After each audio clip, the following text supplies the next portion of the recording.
Welcome to our podcast today and the history of downtown Arlington. We're going to be focusing today on the history of service in our community. And I am super excited for my guest lineup today. We will let them introduce themselves, and then I'm going to add another guest that's going to join us halfway through the call. So, Miss Tillie, would you like to please provide a self-introduction? Tillie Burgin, Director of Mission Arlington and Mission Metroplex. We were thrilled to be with you today. And Jim? Jim Burgin. I work with Mission Arlington here over 20 years, and I'm one of their pastors and work with their communications area. And we're going to talk a lot about Mission Arlington. And Carolyn, we're very happy to have you today. Would you tell us a little bit about yourself? Sure. My name is Carolyn Mentesana. I'm the Executive Director of the Arlington Tomorrow Foundation, and I had the distinct pleasure to have been the only director of the Arlington Tomorrow Foundation. So I've been here since inception and am thrilled to be in this position. Arlington is my hometown. It's where my husband and I met and married. It's where my mother and my brothers are. It's where my children were born. So to be here is quite an honor. Well, we're really excited to have you on our panel. You also have, even before you were tapped to lead this new foundation for the city, which we're going to talk about, you have a philanthropic and service background yourself from a private sector viewpoint. Is that correct? Yes.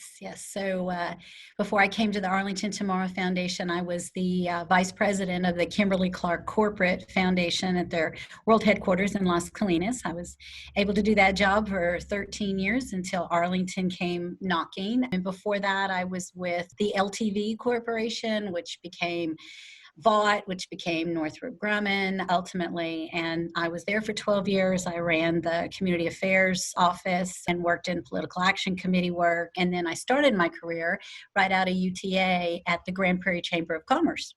Well, I'm excited to hear your view from the current chair that you're in, but also your view having lived here your whole life, but maybe working, in adjacent cities. You always still have that view of Arlington and that community and what was unique about it. So to kind of try to understand why Arlington has such a strong faith-based community, which helps drive its service sector. There's lots of service organizations that are not faith-based, but we seem to have more than our fair share that are faith-based. And Jim, we're definitely in the Bible Belt. What does that mean for our community? I think it means there's just an awful lot of churches here from across the denominational spectrum, and that those churches have influenced the culture in a way that gives people an attitude of service and a sense of being faith-based. And so, Miss Tillie, I want to hear about your dad and, your early memories of Arlington, because I don't think you've strayed far from downtown in your whole life. I was born in Arlington, right here on Center Street, Dr. Bobo Clinic. And my journey has been about Arlington, Texas now for 83 years. Now, that doesn't mean we did go to Korea and we've been back, we've traveled in other places, but it's amazing how the Lord has always brought us back here. But in growing up here, again, there were two elementary schools, North Side and South Side. I went to South Side. We were always in competition with North Side. And the railroad tracks divided us. And so my dad had a service station right on Abram and Center. And that's where we grew up. And my house was at 104 West South. Right now, our office is at 210 West South. And so we just moved a block away in all these many, many years. But I can tell you with history, as far as growing up in this city, there's always been a sense of unity, a compassion and help for those who were like or different. It didn't seem to matter. And as I grew up in the city, it was just a lot of love. And there's a lot of people still here today that when I was a kid, because I still see them, they'll come around. But my dad, of course, had a tremendous influence. But, I remember the fire department when they would drive around, just one little truck. And they let me ride on that truck, or I'd get to go to the fire station and slide down the pole. And so you talk about history. I have a lot of memories and a lot of good things that took place in just growing up here. People took care of each other. and watched out for each other. And Yeah. never had to lock your doors. And I remember Dad always was service. I remember he'd come home at night, about 9 o'clock at night, and I'd say, Dad, why are you so late? He said, well, baby, there's always one more to fill up. Well, I kind of understand that now, that we seem to be always one more to help, one more to do. And he was right in the center of downtown when he moved his station from Center and Abram. He moved to Abram and Oak. And so again, a block away, another Gulf service station where he retired from at that point. And so even when we were able to get the building next door to us, which is now the medical clinic, when they were digging up the ground, they said, well, there was oil in the dirt. And I said, well, that came to my dad's service station. I know exactly what happened. And so I believe that the way the city has been formed is a city that focused on the Lord, the churches worked together, and the unity of the nonprofits, which were very few at that time. There's always been a unity. And I tell people all the time, you'll never find another city like Arlington, Texas, where people work together, serve together, love together, and are united. So that's my testimony about our city. I love your testimony. And I got so excited about hearing it that I forgot to introduce the guest who's going to join the call in progress here shortly. So let me do that very quickly so that stage is set at whatever point he can join us. And we're going to have our special guest is our Grammy award-winning gospel artist, Kirk Franklin, who lives here in Arlington, has a recording studio, and has done his own service in our community. So he'll be joining us here shortly. But I wanted to ask Carolyn to comment on and add to anything that Tillie might have said. You've grown up here, raised kids here yourself, and we have a kindness initiative underway with our city. We have a whole set of nonprofits and community service organizations, from the Arlington Rotary, which is one of the strongest Rotary clubs, to the Salvation Army, to our own junior league. What can you add to the conversation? I couldn't agree with Ms. Tillie more. There's no place really like Arlington in the Metroplex for sure. And I tell people all the time that we're the biggest small town you'll ever meet. And when I say small town, I don't mean small-minded. I mean big-hearted. Everybody takes care of one another. I live in a neighborhood where on any given night, we're all walking our dogs, we're saying hello to each other, the kids are on bicycles, and neighborhoods matter. People like to tell you what neighborhood they live in, and that is just one way that Arlington is so unique, because we do take care of each other. And I mean, I have to say that after 25 years of working in the corporate sector and traveling the world and doing community affairs work for large corporate entities, when I got the call that the city of Arlington was doing something new and unique and different, and that didn't just mean the city collectively, but it meant the leadership was going to take $100 million from the Barnett Shale drilling activities and put it in a permanently endowed foundation, create kind of a community foundation. Cities don't do that. In fact, in the entire Barnett Shale region, we are the only city that actually did that. I'm curious, the other cities, they all did the same kind of deals, you know, with the natural gas companies. What happened to the money the other cities made? How did they spend it? Most of the cities in the Barnett Shale actually incorporated those revenue streams into their general operating budget. Besides Arlington, the other exception was Fort Worth. So the city of Fort Worth created a trust, and that trust looks a little bit like our foundation, except that the trust is for the benefit exclusively of City of Fort Worth projects. So it goes to City of Fort Worth projects, but not to the nonprofit charitable sector. So people would say it takes a lot of political will, it takes a lot of bravery, and I don't really agree with that. It just kind of was what we do. It's just in keeping with what you do. Those that have take care of those that are in need. So the city realized that with all the great charitable sector, the churches, the citizens that are committed, what we needed was a strong philanthropic vehicle. And so in the absence of one, the city created one. And it was innovative, and it was bold, and it was creative. And I remember when I gave notice to the CEO at Kimberly-Clark, he obviously, we were in Las Colinas, and he said, I can't believe the city of Arlington has done this. And yet, if there was ever going to be a city in the Metroplex that was going to do it, it's Arlington, because they do things that people say can't be done. So 13 years later, $100 million endowment, and the Arlington Tomorrow Foundation has contributed over $27 million to big project and small projects, including our beloved Mission Arlington. We've been able to help come alongside Tillie and the entire group of staffers and volunteers and the people who are committed day in and day out and who are really doing the hard work. And in fact, people that heard that I was coming to work for the city and run a charitable foundation, they just said over and over, it'll never work. And 13 years later, I think I might retire from this job. And people told me I wouldn't last 30 days. So it really, really is amazing. So we were able to actually support Kirk Franklin's Lotus camp, his first inaugural camp, which was phenomenal. The fact that our nonprofit sector is doing the hard work, and we can come alongside with just a little bit of financial support, it makes for a beautiful marriage, and it makes Arlington better for all of us. I tell people, all of us are making this a better place to call home. I remember when I met you, when you were hired, I was here. I was the first president for the organization 10 years ago. So I got back as fast as I could, and it's really great to work with all of you again.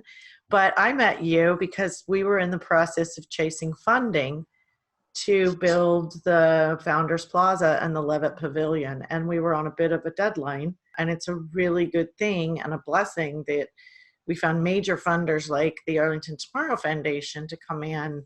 And I'd like to hear your thoughts about that project itself, because it really took everyone's help. But, that gift really gave us so much leverage and ability to go out and finish it. And we finished everything before the fallout of 2008 and 2009. And if there had been even a year slip in the schedule or any less sense of urgency about the value of that project, it might not have happened. It's just another example of that spirit of, yes, we can, and why not? And the bold recognition that something like Founders Plaza, with a beautiful pavilion and a place for people to gather, would make downtown a destination. We already had Mission Arlington with its bustle and its life. Tillie, you and Jim bring people from all over the country, all over the world to help you do your work. And I see them sitting on the lawn at Founders Plaza when they're taking breaks and when they're enjoying one another and when they're celebrating what they just did across the street to fulfill your mission. And it's just this beautiful integration. And so Arlington has never lacked in vision or in the ability to roll up our sleeves and give sweat equity and boots on the ground and heart and soul. But sometimes the financial part of it is where we struggle. If we had 4 different corporate world headquarters sitting right here in Arlington, Texas, maybe it'd be a little bit different. I've heard people say we're just one Bass family short here in Arlington. If we had some of that, I think sometimes we take it for granted. But what we do here is we find the will. Once we've got the vision, once we've got the passion for something, and the Arlington Tomorrow Foundation is just a vehicle to come alongside the really hard work. I know there's organizations across this city that are grateful for the gifts you guys keep giving. Just this last Christmas, the gift of the Christmas tree gave us a huge professional new Christmas tree, another reason to gather the community together and share that love. And and then the new hospitality building is rising up and getting ready to open with public restrooms finally in our park. So all of these wouldn't be possible without this remarkable foundation. I'd like to shift gears and talk a little bit about the wealth of our nonprofits. Let's talk a little bit about some of the other organizations, though. I know myself that the Rotary Club historically was the organization that created parks and basically created the parks department for the city. They put the first money up and the first land up, and they've always done that kind of service in the community. We have a very strong Salvation Army and Junior League. Do you guys work or partner with them? You won't find a city that works together any better than the nonprofits here in Arlington. It's a collegiality, almost a sense of family, because we're always talking with each other and always trying to help in every area. Salvation Army is a good example of not just a great organization, but a super group of people with a heart and dedication. And you'd find that across the city. We try, each of us, to do kind of what we're called to do and not get in each other's way. And it's a beautiful network that filled with committed, dedicated folks to helping other folks. Well, and you mentioned the collegial spirit. We can't get through one of these podcasts without talking about our neighbor, the University of Texas at Arlington. My impression is, and my experience has been, that UTA engages with the community and supports and has its own commitment to service. But you've probably, been sitting next door to them for the longest, so I'll let you see what you could add to that. We have a good relationship with UTA. Of course, I attended school. It was Arlington State College, and that's where I met Bob. And so, I've championed that for up to 63 years, and he and I've been married. But Arlington State College turned into the university that, bar none, we have the strongest group of young people, young adults, and they partner with us. I love it when they come and like our foreign students basically, and they don't know a lot of the culture. And so we get a chance to teach them, to kind of work with them with their English. They discovered bicycles one day. And so we had about 20 bicycles with about 20 students. We're trying to teach them how to ride a bicycle. And we took over all the main areas in our city on Oak Street and kind of blocked up a few things. But we had more fun doing that. All the different sororities, fraternities, they come and they help because they have invested here. And Jim, I want to ask you to give me the kind of condensed version of what exactly is Mission Arlington's and Mission Metroplex's reach? What's your impact? How many people do you serve? Just hit some high points of what you are today. I know. But then I'd like to ask Miss Tillie to tell us the story of how this started. I think the heartbeat of our place is that every life counts and everyone deserves to be treated with dignity and respect. And we try to be transparent so that our faith is sort of, people see God here in ways. We don't believe this place belongs to us. But right now, there's about 600 people a day coming through our front doors for help. And they get 3 to 5 days worth of food and clothing and furniture and things like that. The medical clinic saw 10,000 office visits last year. Wow. And the dental clinic is as busy as it can be. And so we have those kind of things. And when you see that life in front of you, it's what matters the most to us. You guys do some pretty remarkable things, though. Talk about your Thanksgiving meal delivery. Sure. The Thanksgiving years ago, we had 1,000 people coming downtown, and we would kind of have a soup line and give the food away. And it was exciting because there was a lot of people. And we started listening, and the people were that didn't feel good about it because they were having to leave their home and kind of demonstrate to everyone else that they didn't have what everyone else had. And so once we heard that, then we were able to change and start delivering to people's homes. And so now they get the food in their own home, they eat with their own family, and no one ever has to know the food came from us. And it went from 1,000 over these last several years. It was over 22,000, 24,000 people last year. And it takes 6,000 volunteers to make that happen. 6,000 people downtown in line, ready to serve. And they come from all over the Metroplex to come to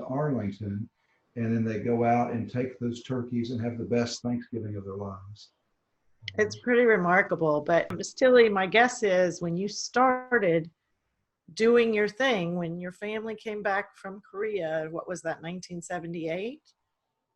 You were a member of First Baptist Church, and none of this existed. Can you kind of tell us how it started? When we returned from Korea, we went back into the schools, teaching different positions, but I couldn't get away from, if you can do missions in Korea, why can't you do missions in Arlington? And so we began to pray and talk among ourselves with my family, and we couldn't understand what that meant. We talked to lots of folks, asked them to pray with us. And so we thought we were doing all we needed to do. We taught Sunday school, we attended the worship service. If we were really good, we'd go to church on Wednesday night, talk about the preacher and all that kind of stuff. But things still we just couldn't feel real comfortable of just going and sitting in the pew. And so one day, made a home visit. There was a lady who needed some help in an apartment out here on the apartment, and it still exists today, and we're still there today. And she needed some help with her electricity bill. So I went to her home and just said, can we start a Bible study in your apartment at 11 o'clock on Sunday morning, and we'll get your electricity turned on. And that just came out of my mouth. There was no planning, there was no committee, there was nothing. It just happened. And so the lady was thrilled, of course, not about the Bible study, but she was thrilled about getting electricity turned on. And so we started that next Sunday with John 3:16. And what's so interesting about that, from that first time of meeting her, it took till about Thursday, it dawned on me I didn't have a teacher for that. And so I went to a young lady, Lauren, who is still with us 33 years later. And I said, Lauren, how would you like to miss big church on Sunday? She said, great, what are we going to do? I said, well, I want you to go to this apartment and I want you to teach a group of folks. And she said, well, Tillie, I've never taught in my life. I said, Lauren, you've been with me 5 years. You can teach John 3:16. And then I promised her she wouldn't have anybody. And so she went and she had 17 people that first Sunday with unsaved, unchurched people not having a clue. And she began teaching John 3:16. And so as that began to grow, of course, people began to learn about the scripture, turn to Christ, and we help provide the physical need. And then you go back to the scripture, read the book of Acts, that's what Jesus did. He fed them, he taught them, he loved them, he cared for them, he had compassion for them. And then through these 33 years, those initial people, where we went from one property to 10 properties, to 12 properties, and 17, and it kept growing and growing. And today we're in 330 different locations. That many of those folks today are our workers, and they're faithful, and they know what it means not to have it. They know what it means not to be successful and to be successful today. And so the journey of the life that God put in place is why Jim comes back and says, it's not ours. We're pretty protective of it because we believe he has given us a commission to reach a city in a Metroplex, which has moved on out to the world. Only 4 states in the United States have not been here to see, so they can go back and reproduce in their own community. It is a remarkable model, and we know because we hear that you're hosting visitors all the time trying to learn from what you're doing. And I think there's still misconceptions out there. You guys are not feeding the homeless and you're not housing the homeless. You're preventing homelessness by meeting people where they are and helping them. This is fun. It is fun. It is. Well, there's Kurt right now. Hey, Kurt. Hey, Kurt. Wow. Hey, Hey. we're so excited you agreed to do this. Thank you so much. I'm so grateful. What is your friend's name, ma'am? What is your name in the middle? Me? Carolyn, meet Kirk Franklin. Kirk, this is Carolyn Mentesana. And so, and I work with Nina. I worked with her, and I run the Arlington Tomorrow Foundation, and we gave you a grant Yes. for Yes, your, you did. yes, Yes, you Camp did. Lotus, And and you so was- Nina's the one who I've been working with. So it's nice to actually officially meet you. Well, And it an is so honor. nice. So it is an honor to meet you, and I cannot thank you enough for what you did for those kids. I don't know if you had a chance to come to the big ending concert, but it was very, yeah, it was special to see these kids have some dreams, even if it was just for a brief night, to have some dreams come true. So thank you for your kindness and your generosity. No, thank you. We did the easy part. You did the hard part. And Thank you. Kirk, we've been talking about kind of the kindness and generosity that seems to permeate Arlington's culture. And we've been visiting a little bit about this history of service, certainly the history of service that Mission Arlington has provided from its early beginnings up till now. And then just throughout Arlington's history, we seem to be a community that takes care of each other, supports each other, collaborates. And we're just super excited to have you join our call because we wanted to hear from your version and your vision. What were you thinking when you created this new Camp Lotus that we all got to experience last year? Coming from a background of not having a lot of opportunities as a kid, and seeing the power of music and seeing what music can do to transform people's lives, I've always had a dream to find some type of way to save as many kids from being in these troubling situations where they get in trouble legally, or they get in trouble at home, or they kind of go through the bad path. And the arts, some type of way, has a way to permeate the dark areas that sometimes kids can be raised in. And so the idea of Camp Lotus and the alliance and relationships that I've been blessed to build here with this city really made it possible, even to have a studio here.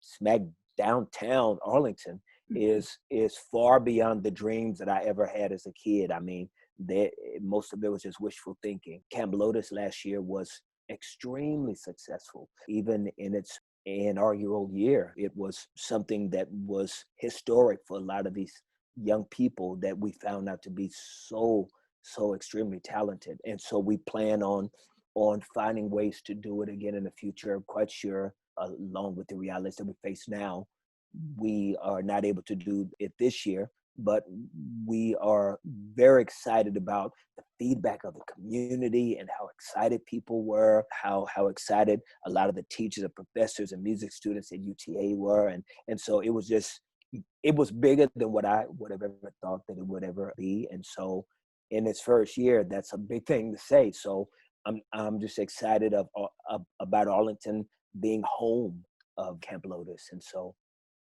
more great things to come. You know what? It was such a blessing what you did for all those kids. And, you know, Arlington's moniker is the American Dream City. And clearly you're making dreams come true. So you built this amazing studio, and for the longest time, you kept it pretty quiet and not a lot of people saw it, but you opened it up for Camp Lotus and you let the community in to help be a part of that. And we just look forward to it coming back. Why did you call it Camp Lotus?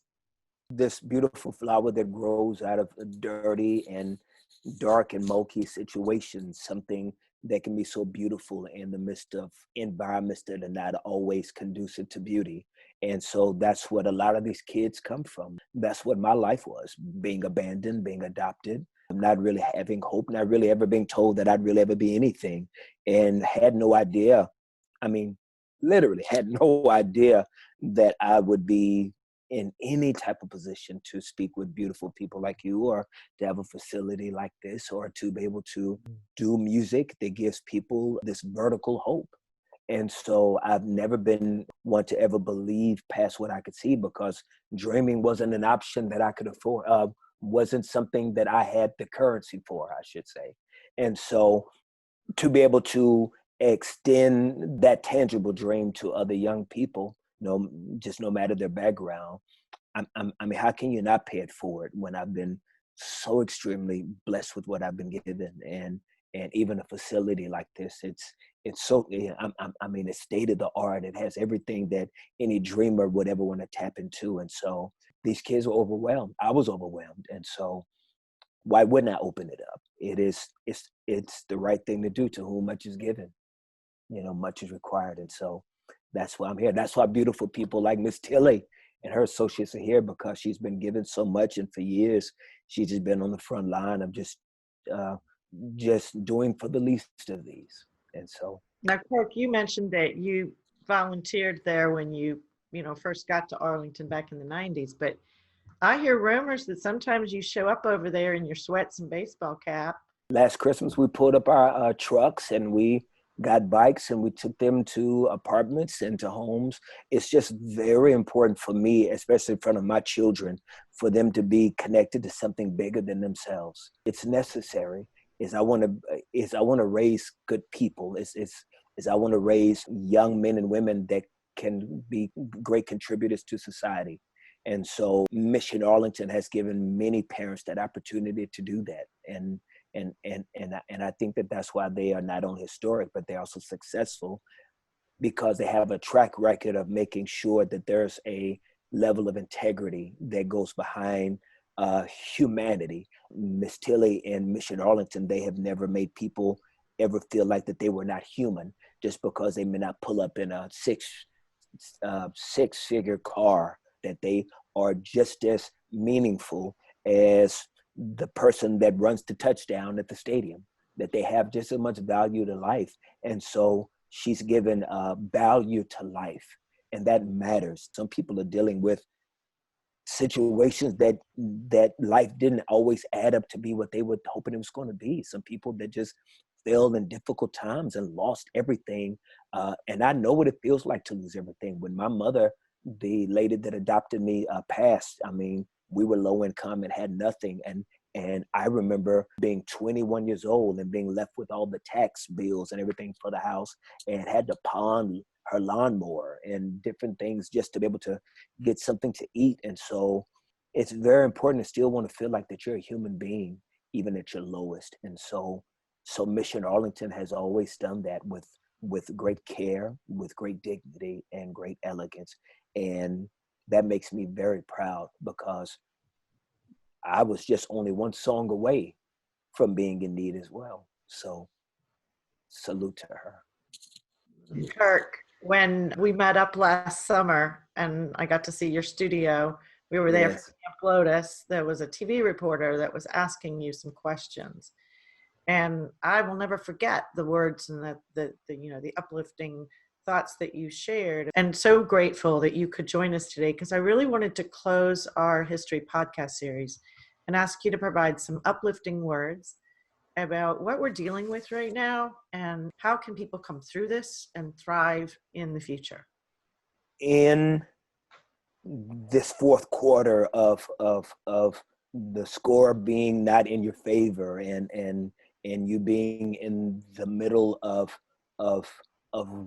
realities that you can't seem to find a way through, is that all of your training has led you to this moment, that the teacher of life has prepared you much better than you even realize that you are prepared. It is so easy for fear to be the dominating narrative in everything we see, but we have to understand that most of the things that we fear are not always connected to facts, that we cannot be led by our emotions, because feelings don't have any intellect. They connect themselves to whatever thought is taking place at that moment. So if you are always thinking that it's going to be worse, then that's when the depression comes in. That's when the anxiety comes in. But if you will remember that you were built for the storm, that every bad situation in your life that you thought that would take you out, it didn't. And so because it didn't, then you've got to remember that your roots are probably deeper than you realize. And that even when you may not believe, even like I believe in God, it does not mean he doesn't believe in you. It does not mean that he's not your biggest cheerleader, that all things will work together in your good. And even if you don't have the faith to believe that for yourself, then I need for you to piggyback on mine. It's I'll believe for you. I'll cheer for you. I'll pray for you. I'll trust for you, because I am confident that whatever was there before, that my superhero can do it again. And that whatever you've lost, that there's more in store for you, that it's not over. And the good part is that the superhero does win in the end. And I need for you to know, wherever you are, that because of who you are and whose you are, you will win. Thank you so much. And we are so blessed that all of you are part of our community. And Kirk, you mentioned the roots that we have that are stronger, and that in Arlington, our roots are strong because of our history and our collective community. So this has been a great podcast series, and thank each of you for joining us today. Any parting words from Miss Tillie or Kirk? I love you, Miss Tillie. Yes, sir. But it's when Kurt shows up at this place and we have young people, everything stops because they love him so much and want to touch him. But the key to that is Kurt has lived out his life. The way he speaks and the way he lives it out is the same. He's been consistent, he cares, and it's so evident when he walks into a crowd. They all love him. And Kurt, thank you for making Mission Arlington a place that you call your home also, because many times young people will stop by here and say, I heard Kurt was here. And I said, yes, just hang out, he'll come back. And so Wow. you plan to come back because there are so many people who love you. And we're very much a part of that. And then I want to say to Carolyn, thank you. It's not only for the person you are, but for the way you have, y'all, all of Maggie have contributed and given us to us. So we are able to do with facilities and buses and you've been the backbone of God using you to keep this afloat and moving. And you know that. And Maggie, no one could have been happier about your return than I, because I felt you were a good, good friend when you left. And even more so, that relationship has been cemented, and we love you very, very much. Thank y'all. Thank you guys all so much. Every one of you is a blessing. Keep up the good work. And to close our session, here's a few parting words from our mayor, Jeff Williams. It is a great day in Arlington. Well, thank you so much for joining our podcast series. We hope you've enjoyed it. You can find it on our Facebook page and on our YouTube.